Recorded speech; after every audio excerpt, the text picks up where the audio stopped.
You guys, we already know it is not looking good for Mackenzie Shirilla in prison. Not only does she have a 50-some-odd page-long rap sheet 3 years into her 15-year-to-life sentence, but I don't think she completely understands what that means. Her parents, as we all know, are not helping, and I had to get into this. I've had several requests from you guys that I need to start covering it, and of course I'm going to cover it. This is the biggest show on planet Earth, and I have so much to say about it. Not only have I spent time in jail, not in prison, but I've done almost collectively about 2 years in county jail, so I do know a little bit about the system. Not only is Mackenzie Shirilla going to spend the rest of her life in prison, she is going to make that time even more miserable for herself. And her parents are not helping her. What they're doing by going on all these podcasts and interviews, the dad has lost his job and looks like he's taken up a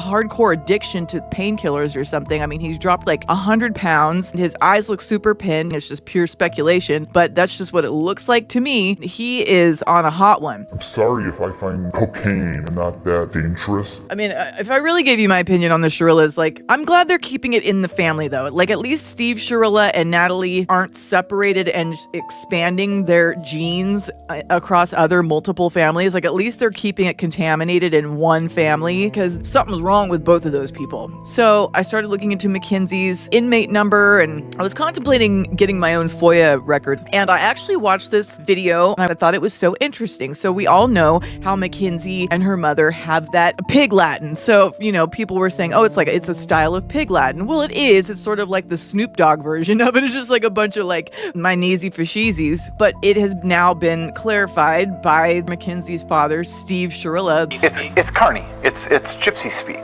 Yeah. Okay.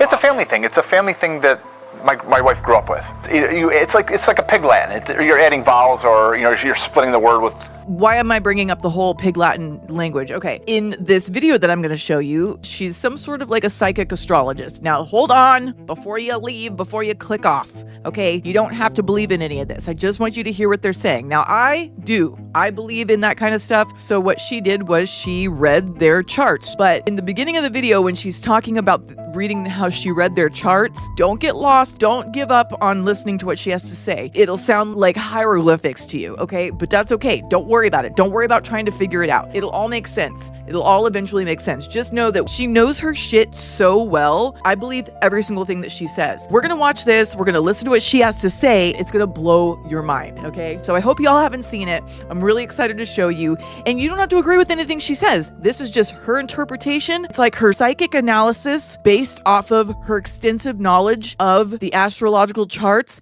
and basing it off of their actual astrological charts. So let's just get into it. It's going to be so cool.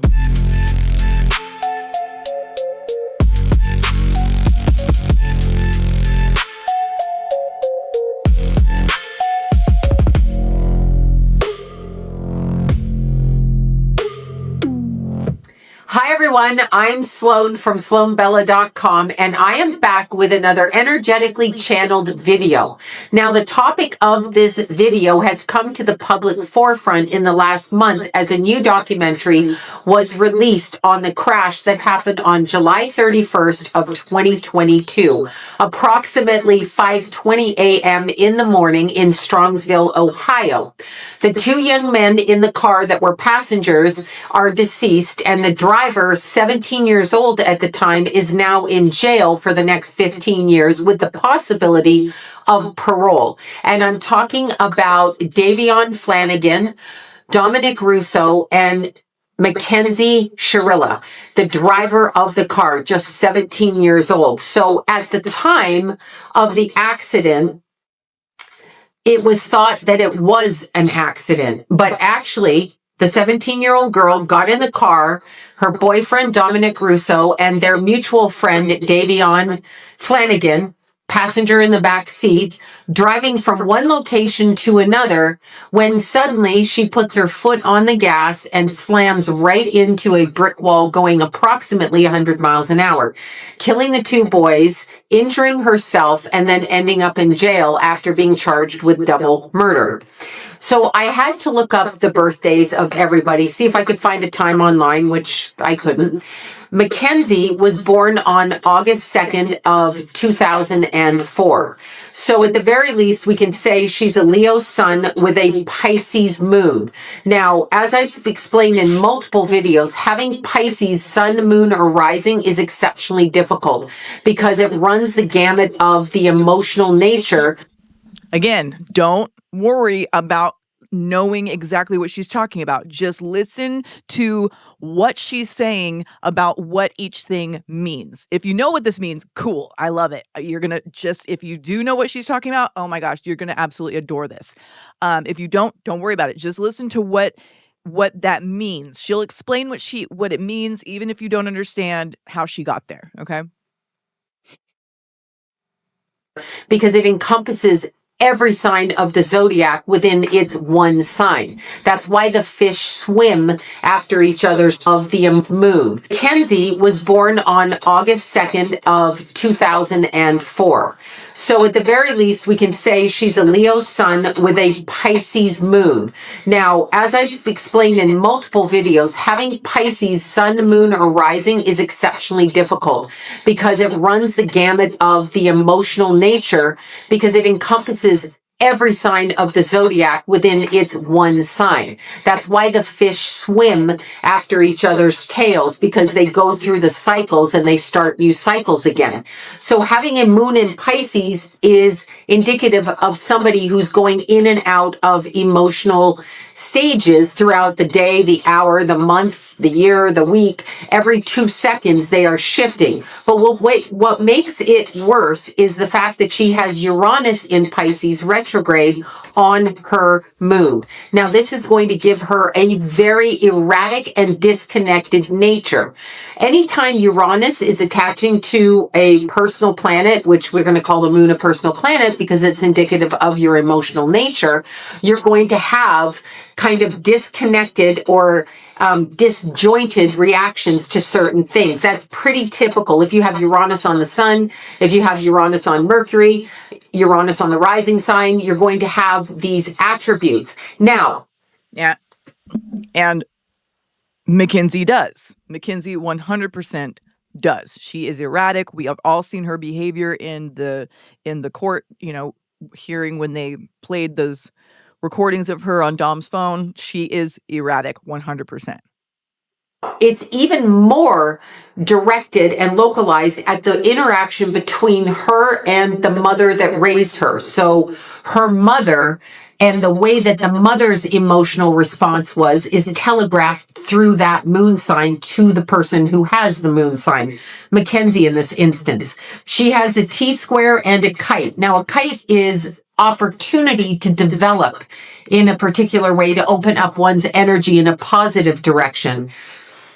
She has Venus in Gemini. Her Mars travels in Leo along with her sun. And the thing that I found most interesting, because it correlates with her father's chart, is she has Neptune retrograde in Aquarius, which means on a whole, she doesn't necessarily see the father's energy clearly. The other aspect she has is Saturn in Cancer.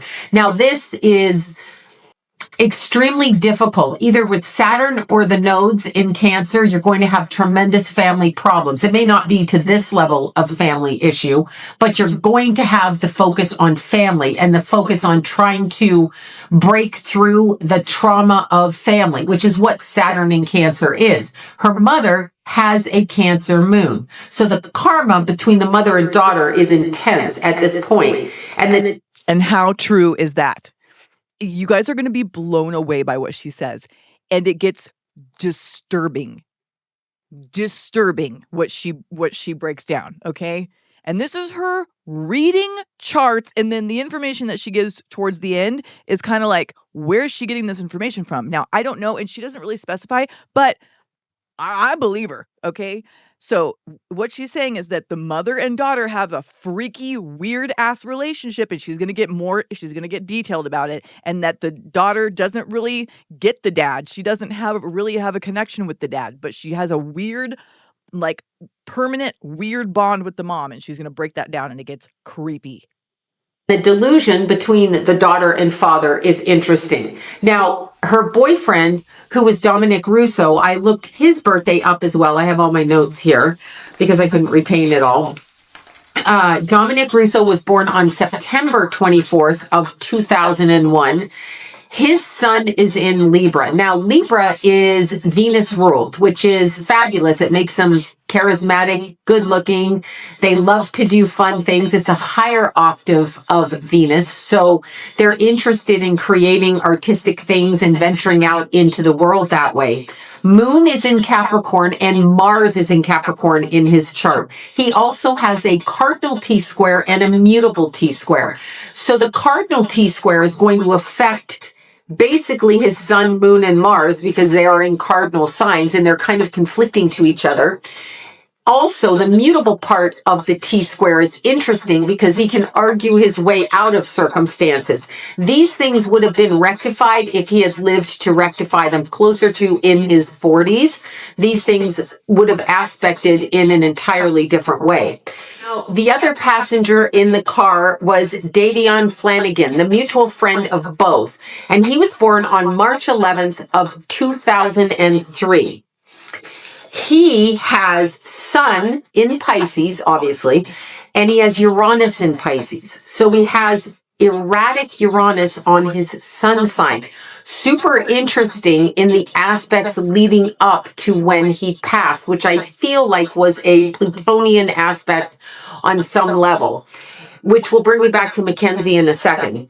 He had Moon and Saturn in Gemini. So the karma with women in his life and his birth mother, biological mother, his sisters, his new family, his new mother, all of that energy is reflected in a karmic nature. So it is either extremely helpful or the opposite of that.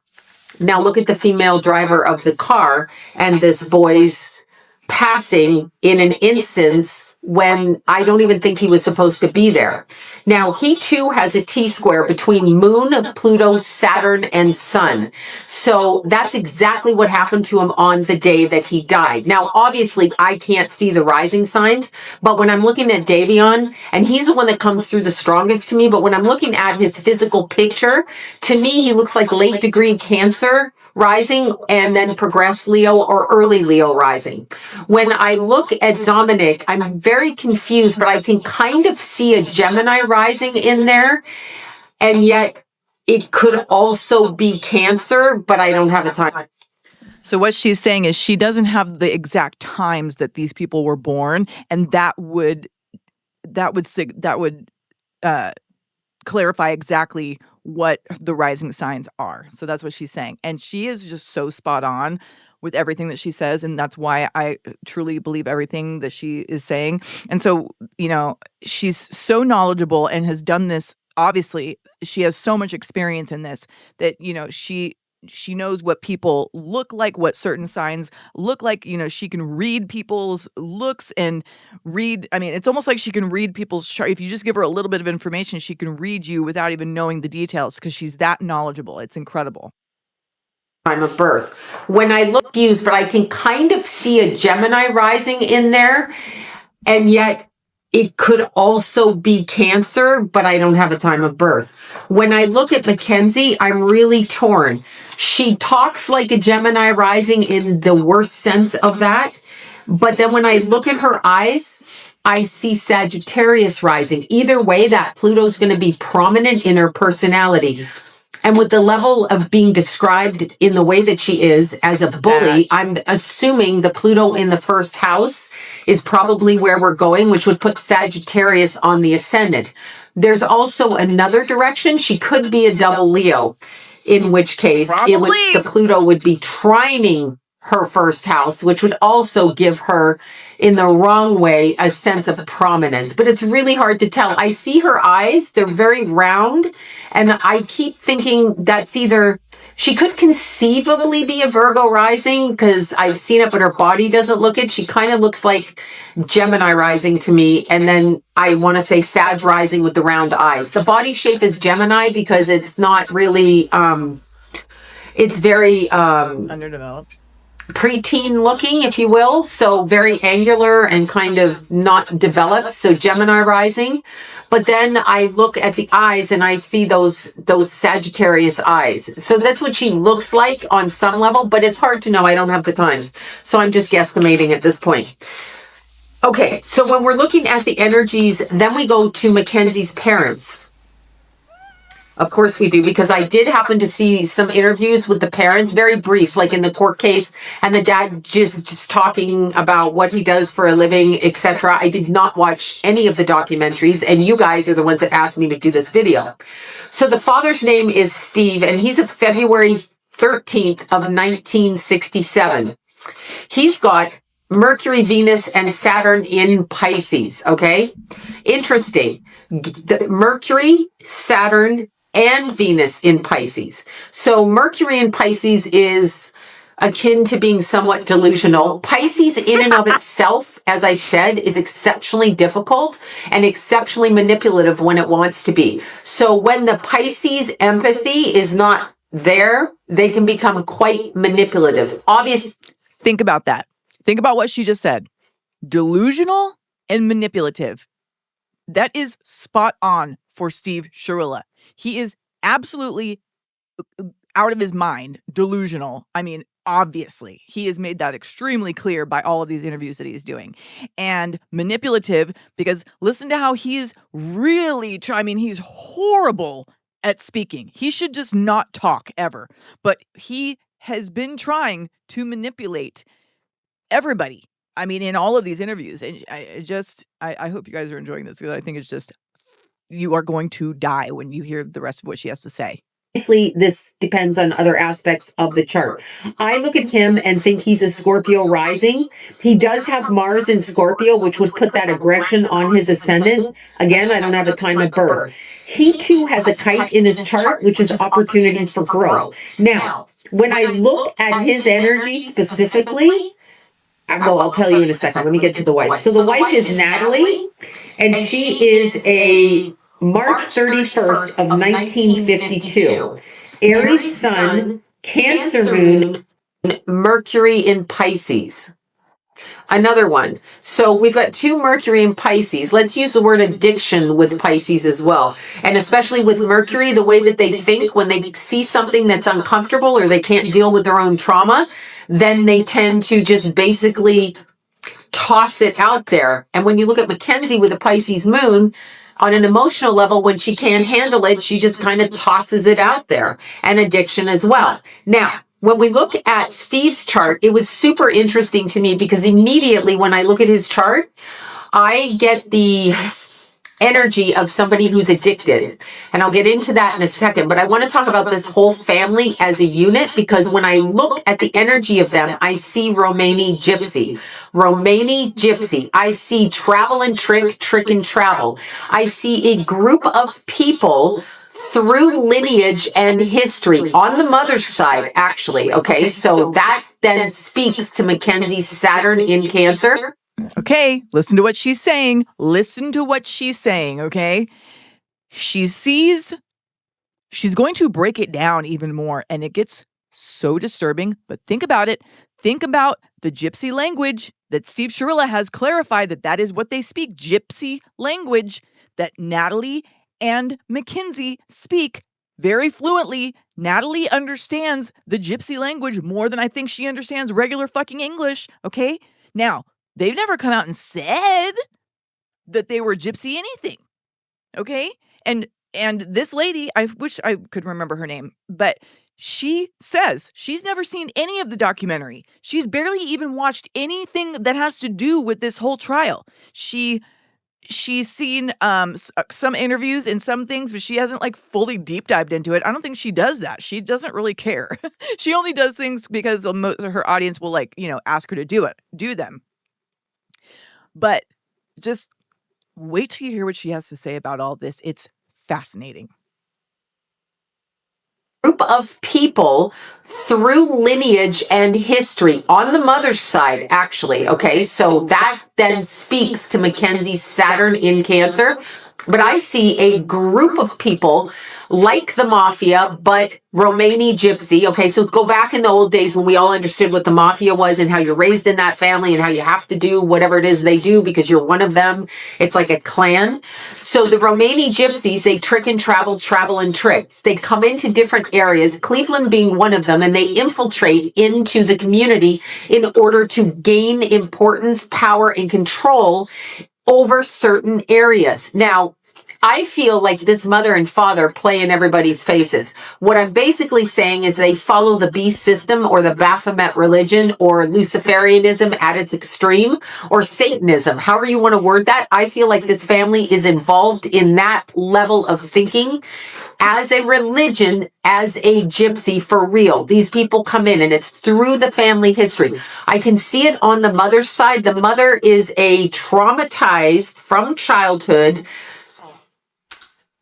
lineage-wise, sexually traumatized, doesn't like other women, doesn't have female friends, covets her daughter's position, appearance, looks, charm, charisma, energy, harnesses that through enmeshment, emotional incest.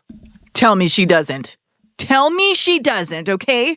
This is fascinating. That is 100% accurate. That is exactly what Natalie does. She does and says she just whatever Mackenzie does, whatever Mackenzie does, thinks, says, feels, that's Natalie, then Natalie does. And she's going to explain it right now, and it's wild. It's disturbing.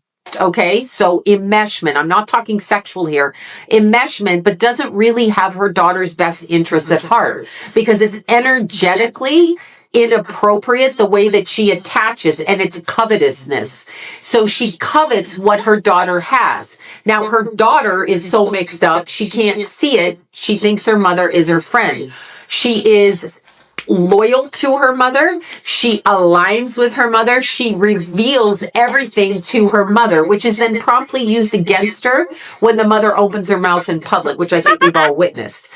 Now, when I look at the dad's energy, I get the history of voyeurism, sexual perversion through pornography, through voyeurism.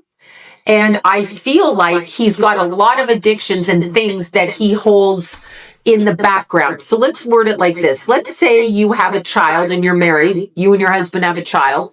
And said child is performing acts for the community as a gift, tricking out for the gift, say starting around age 8. And she is sexually traumatized.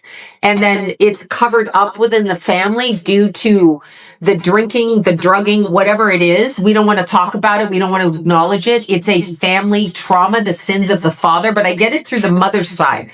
Going back like through both of their sides, it's going back like 17 generations. So they are tricking, trading, traveling, and moving through the country. And there's more of them. The reason that this man wore the t-shirt that he wore is because that is a direct communication to like-minded people. They're playing in everybody's face. I'm not saying they don't love their daughter. I'm saying they're covering up for bad behavior. How do you think you end up with a daughter who at age 17 you allowed to move in with a boy that's 2.5 years older than her? First of all, that you accuse of being a drug dealer, that's one thing.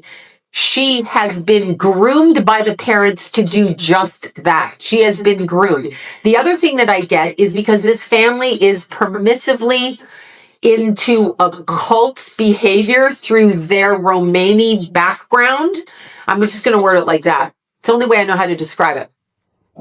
The logistics of that then attach ancestral curses to the lineage, coming down both sides. We have perversion on the dad's side, basically love of children, grooming, sexual perversion, inappropriate boundaries. What are we doing over here? The other daughter that no one talks about, that no one sees, that people are surprised because the mom mentioned it in a call, that daughter speaks. She speaks and says, so she gets punished because she's trying to get out of it. So she's like the curse breaker of the family.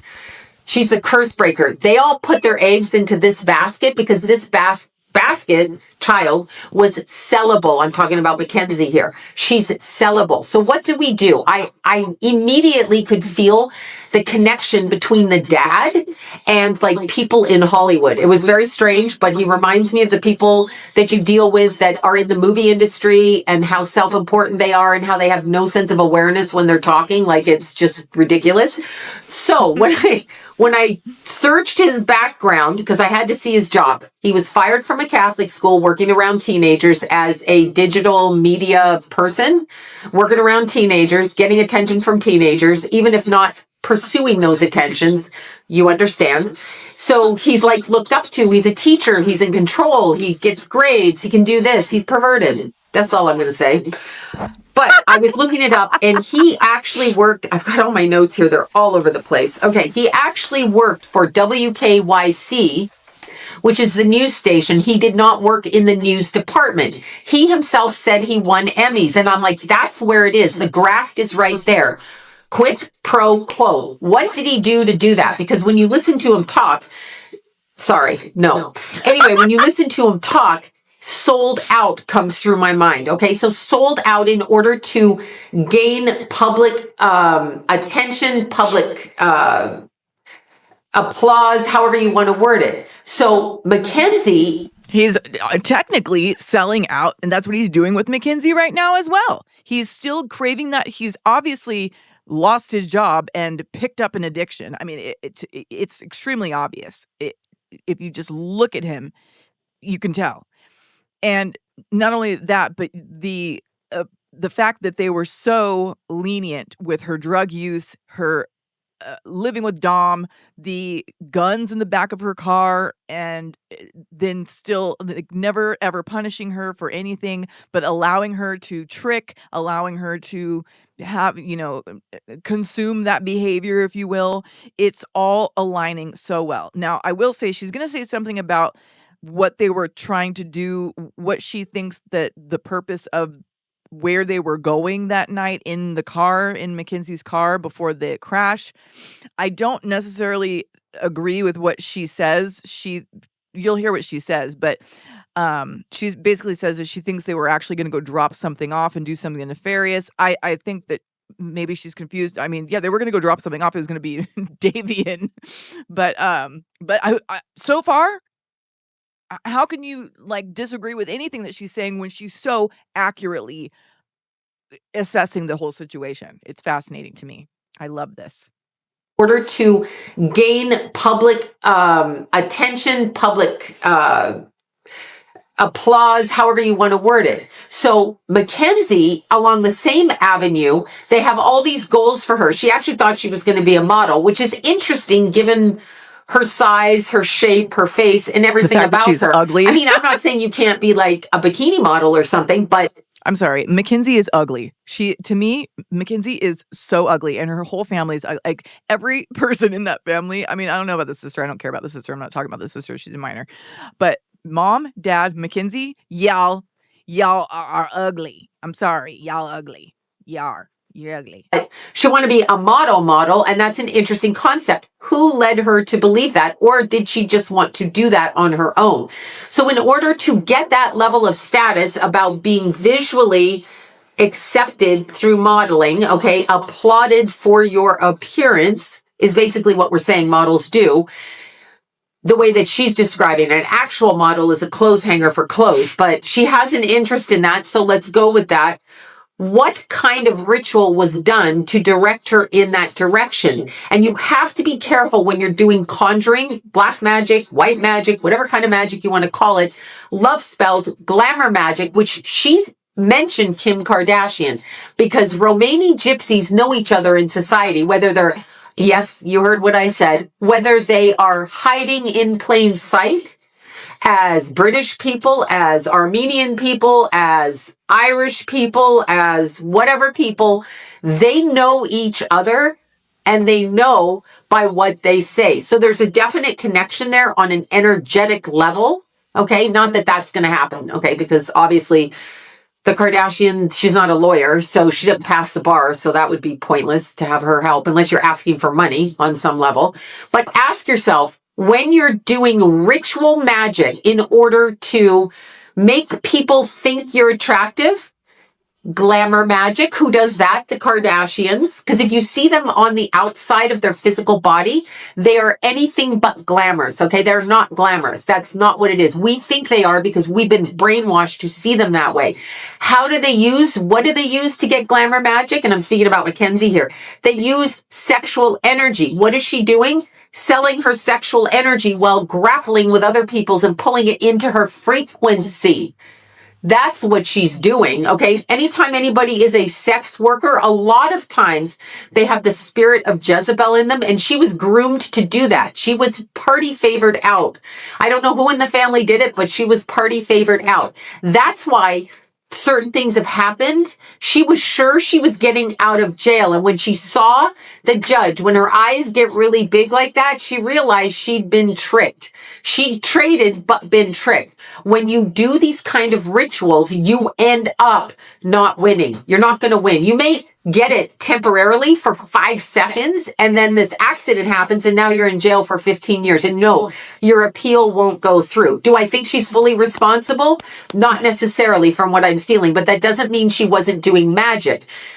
Ritual magic. She comes from a ritualized family. That's what we're talking about here, is the ritualization and sexual abuse of people in order to garner power.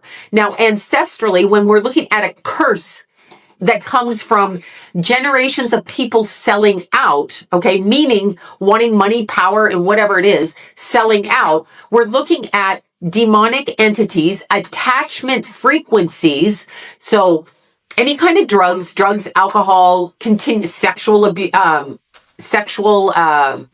pornography, anything through the internet, all of that kind of thing, okay? Which the dad is a gamer. So all things, when they do those gaming, they pull demonic energy into it to make it sellable. Porn, they do the same thing. They do this. They've been doing it since the 70s, if not before, but I guess the computer wasn't around before. So in that instance, it's all of that kind of energy. So when you're looking at it, you're looking at people that have generational curses through attachment, through selling out. Both sides of these families. That's how these two people met and got married. I am surprised they haven't said the other sister is transgender. I'm not saying she is. I'm just surprised I haven't heard that, which is really super interesting. Because they are a family that practices, and there's always somebody that isn't the way they're supposed to be, because that's part of their religion. Now, when we're looking at Mackenzie, she is then the daughter of this frequency. So the sins of the father on both sides are going to come through to these children. These children are going to end up being taught how to do the magic and the ritual in order to gain power and infiltrate. Keep in mind, they're Gypsy Romani, so they come in to infiltrate. Now, Dominic's family was a target. So there was a target here. His family is in a certain echelon of the environment where they made themselves open and acceptable, like normal family stuff, open and acceptable. And then this family targets that family because they covet what they have. They covet. So what do they send in? They send the little girl in because, of course, he's a teenage boy. She's going to be attractive. So they send her in and look at the trouble it causes. So then we ask, what was Davion doing there?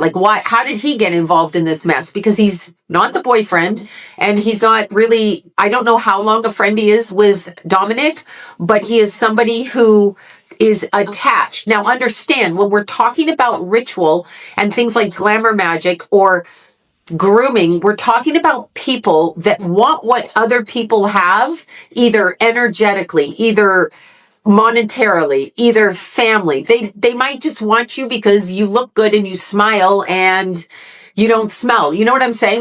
Whatever it is you have that they want. So they target you and your family. That's how Davion got into that community. And there are multiple layers of this that go on. And Mackenzie is a product and goes in and out of at least 3 different altars. I can see 3 different altars on her. What I mean by that is, I don't mean she has a demon like the Exorcist living inside of her and that kind of crazy She means like Annie and Sugarwoo. thing. That's very rare when somebody's possessed like that. It does happen, but that's very rare. I mean more along the lines of, because of the drugs and the alcohol and the bulimia that she has, okay, the food addiction and food focus and obsession, the OCD, the anxiety. The reason she has anxiety is probably genetic, but also the reason she has anxiety is she's floating in and out of altars. So there's the original person. There's the altar that flips in anytime you do a drug or alcohol. That's why you have a hard time giving it up. And by the way, during the night that she was driving, I think she was detoxing. I don't actually think she was over medicated. I think she did. I agree. I actually firmly agree with this, because if you think about it, being on drugs is going to put you in a state of mind that's going to be, euphoric. Not being on drugs, which we know that she wasn't. She had no drugs in her system. I mean, she had THC, but that stays in your system for 30 days. So she may not even have been, and according to the documentary, she wasn't smoking that night. So that could have been lingering for weeks. And she had no other substances in her system. She had them on her body, but not in her system. So I totally agree with this. When you're detoxing or you're coming off of it or you're desiring to be on drugs, you are going to be highly irritated, highly agitated, not in the right frame of mind, not feeling euphoric. You're going to be irritated. So I agree. Didn't have the medication and was detoxing, leaving her with less of a threshold to be able to respond on an emotional nature. That threshold was overwhelmed. And as she became more and more overwhelmed through anxiety, it opens you up to energy coming into you. So if you have a history of alcoholism, drug addiction, whatever it is you have a history of, that opens your body, the etheric body, the spirit body. It opens it so that something can hitch a ride. Now, keep in mind, demonic entities and invoking people to come to you from the other side, like the spirit of come and help me here, and invoking it and bringing them in through magic and ritual. Problem with that is, number one, you never know what you're getting. Number two, they can't stay long in a physical host. Like, they don't live in us for 500 days in a row, but they do attach. And every time they attach, your behavior becomes worse. Okay, you do worse. They get you in a degraded state, whatever that may be for you, degraded, and then they pull out. So you have moments and flickers of clarity. And I feel like that's what happened to Mackenzie just before the accident happened. Okay, the impact. So let me tell you what I see. The first thing I see is I feel like Dominic and Davion were 100% getting ready to leave that city in the next 2 months after the crash happened. They were getting ready to leave the city to go into business together, to go see somebody, to do something so they could change their life. These two wanted to be in business together. Okay, so there was a nice union between them and a like-minded kind of peer thinking. Now, Mackenzie wasn't happy with that, and that's fine and dandy. She wasn't happy with it. Teenage girls, not going to be happy with it. Nobody in their right mind was really thinking, and if they were thinking that way, it's because they're ritualized and they're doing it for a reason energetically. But nobody wants their 17-year-old daughter to marry the 20-year-old boyfriend. You may joke about it, but you're not going to encourage that. That's ridiculous. Your frontal lobe isn't developed till you're 25. So at 17, at 20, a guy, come on. So I don't believe that for a second. Having said that, I think they can have a relationship and do what kids do, which I feel they were doing. Now, when I'm looking at them, it feels like they left where they were in a hurry, like they missed a window of opportunity. And again, I feel like these three kids were on their way to do two things: to drop something off and to commit, I'm just going to say it, do something that they could garner income from that was like fraud. Okay. So keep in mind, these Romani families, these gypsy families, they come into things like, mechanic shops and certain areas where they can launder money, right? And where they can commit fraud through the government and they can do these things. I feel like something was being prepped like that. I don't actually feel it was I'm jealous of you, you're a teenager, I'm jealous of this, I don't actually feel that. I don't feel that at all. I mean, I'm sure that went on as well, but that's not what I'm seeing. I see the three getting in the car and I see Davon, he was like, kind of just like bounced in the back seat. And like, just come on, bro, let's go. I don't think it was like a bodyguard protection type of energy. I feel that it had more to do with like, I'm just going to go along with it. We'll drop the shit off and then we'll go on to the next thing. We'll plan this. You and I will be gone in 2 weeks because we're going to start this business. And so it was a creative thing and they were going to go over here and do that. Now, Mackenzie was going to get left behind. That's for sure. She was going to get left behind because she's 17. She can't, I mean, you know, not that her parents would block her from going with them because they obviously were letting her live there.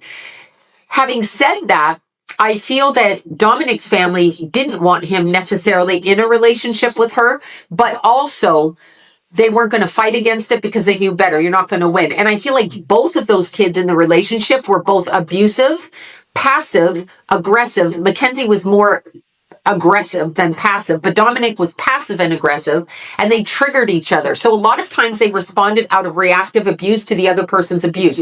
That's a cycle. That's not a good cycle, but it does happen. Meaning you do this, I do that. You do that, I do this. And Mackenzie is a lost person. She is going in and out of different altars all the time. I bet you Dominic said she's got like 35 different personalities. That's why she could be a Gemini rising too. But she's got like 35 different personalities. I don't know who's showing up or why they're showing up. She's just talking this way, and then I have to deal with it. What it was is the entities coming in. They're working with her. So anyway, that is that. And I just think that's absolutely fascinating. I want her to read me. I want her to read me so badly. Anyway, that is Sloan Bella. Check her out. Check out that video. It's called Dominic Russo, Davian Flanagan, and Mackenzie Shirilla, Travel and Trick. It's absolutely fascinating. So this was her technical charge is ORC 2903.02, and it is the Ohio Revised Code, which means murder. Her parole eligibility date is 10/29/2037, which matches the statutory minimum. So again, she got the minimum, which made people upset, but for murder, it is common for the board to deny parole at the first hearing. If parole is denied, she continues serving life because the sentence is 15 to life. Denial means she remains incarcerated. She receives another hearing at an interval set by the board. There is no automatic release date. Only parole or clemency can release her before death.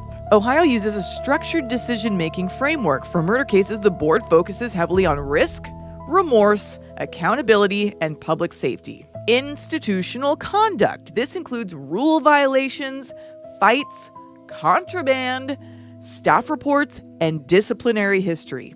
A perfect institutional record is expected, not exceptional. So when you go to your first board hearing, they are expecting a perfect institutional record. She's never getting out of prison, okay? She's 3 years in. I mean, she got, 12 more years until her hearing? She's never getting out of prison, and Judge Russo knew that. The board evaluates whether the inmate accepts responsibility, whether they minimize or externalize blame, whether they can articulate the harm caused, whether they show genuine remorse. Lack of insight equals automatic denial. How often parole is granted for ORC 2903.02 murder? Ohio does not publish exact percentages, but multiple sources, including parole board reports, case reviews, and public records, show consistent patterns. Here is the real-world reality. Parole is rarely granted at the first hearing for murder. Across Ohio, 80 to 90% of murder cases are denied at the first hearing. Most receive a 5 or 10 year continuance, called a flop, and some receive up to 15 years before the next hearing. And Judge Russo knows this. Parole is possible, but usually after 20 to 30 plus years served. Okay, so that technically would be 2 murder charges at 15 years each. You see what I'm saying? Judge Russo knew exactly what she was doing. Patterns show first parole grants often occur after 20 to 25 years. Many serve 30 plus years before release, and that will be Mackenzie. Some never receive parole, and they die in prison. And if her parents keep up the act and Mackenzie doesn't get her shit together, she will die in prison. Cases with multiple victims or aggravating factors almost never get early parole. And this is, she checks almost every single box except for a child victim. She got charged with drugs. She got charged with her car being a weapon. She had 2 victims and an intentional brutality, just the severity of the incident, the planning, the vulnerability of them. Can you imagine how they must have been feeling as she's driving that fast down the street and they're sitting in that car? Talk about your life flashing before your eyes. It makes me sick just to think about how horrifying those last moments must have been. So she's not only got multiple counts, well, she didn't have co-defendants, but drug-related homicide and significant brutality, which I think they considered significant brutality. The board is extremely unlikely to grant parole at the first or even second hearing. So if she has no prior record, a strong institutional record, which she's already blown that, clear remorse, doesn't have that, strong reentry plan, definitely doesn't have that, 2 counts of murder, parole eligibility 10/29/2037, first hearing September 2037. Given the offense type in the Ohio patterns, she will be considered in 2037, but she is unlikely to be granted parole at the first hearing. A 5 or 10 year continuance is typical. Realistic release window, if paroled, mid-2040s to 2050s, as in the year 2050. So at first I was like, I couldn't remember how many write-ups she had. So I asked how inmates' bad behavior and 80 plus write-ups will affect the hearing. And it says, I'm grounding this in Ohio Parole Board practice, okay? Institutional behavior is one of the top factors the Ohio Parole Board weighs. For murder cases, the board focuses on the nature of the offense, institutional conduct, always second or third, insight and remorse, risk to the public, reentry plan, and victim prosecutor input. So she's screwed in 80% of those. The board expects a clean record for years before parole. So not only is her first parole board hearing going to be denied, not the hearing, but she's going to get denied the first time she goes to parole board. After her first 15 years, when she gets denied, because she will, she's going to have to maintain a perfect, clean record until her next hearing, which will be 5 to 10 years after that one. Good luck. Do you think that's going to happen? She will almost certainly receive a flop continuance. 15 years is possible in severe cases, and the way she's acting right now, and with the record she has, and with her 58 pages of conduct punishments, she is looking at getting double the sentence, which I'm pretty sure, again, Judge Russo was well aware of. Due to the seriousness of the offense and poor institutional conduct, parole is denied. The inmate must demonstrate sustained positive behavior before reconsideration. That's what the board will say. Write-ups involving violence, threats, contraband, or staff issues are the worst. And we all know contraband and staff issues are her main jam. If any of her 80 plus write-ups include fighting, assault, threats, weapons, drugs, contraband, so right now we're looking at drugs, contraband, disobeying direct orders, and staff conflict, then the parole denial is guaranteed at the first hearing. Even if she improves later, the board will still hold the history against her. Ohio Parole Board members routinely say past behavior predicts future behavior. Oh my God, she is so fucking screwed.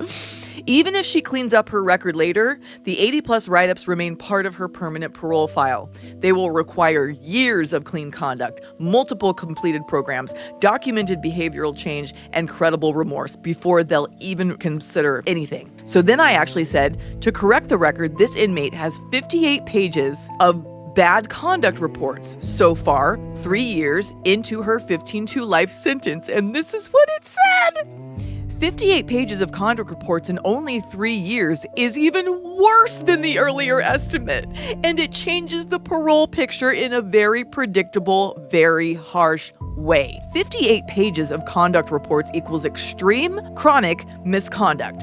A page of conduct reports usually contains multiple write-ups. So 58 pages likely means hundreds of violations, a pattern of ongoing rule breaking, no sustained period of stability, a high-risk institutional profile. For the parole board, this is not bad, this is catastrophic. The Ohio Parole Board treats chronic misconduct as a public safety predictor. I mean, good. Their logic is simple. If she cannot follow rules in a controlled environment, she cannot be safely supervised in the community. This is one of the strongest predictors of denial. For murder cases, the board expects years of clean behavior. Now, just like we said earlier, this guarantees a denial at the first hearing. There is no scenario where the board grants parole to a murder offender with multiple accounts with 58 pages of misconduct only 3 years into a 15 to life sentence. The denial is automatic. The continuance flop will be long. 5 years is common, 10 years is very common, and 15 years is possible when misconduct is extreme. With 58 pages of violations, a 10-year continuance is the most realistic, and I believe that is exactly what she'll get. But she will end up doing more. She will never be able to get out.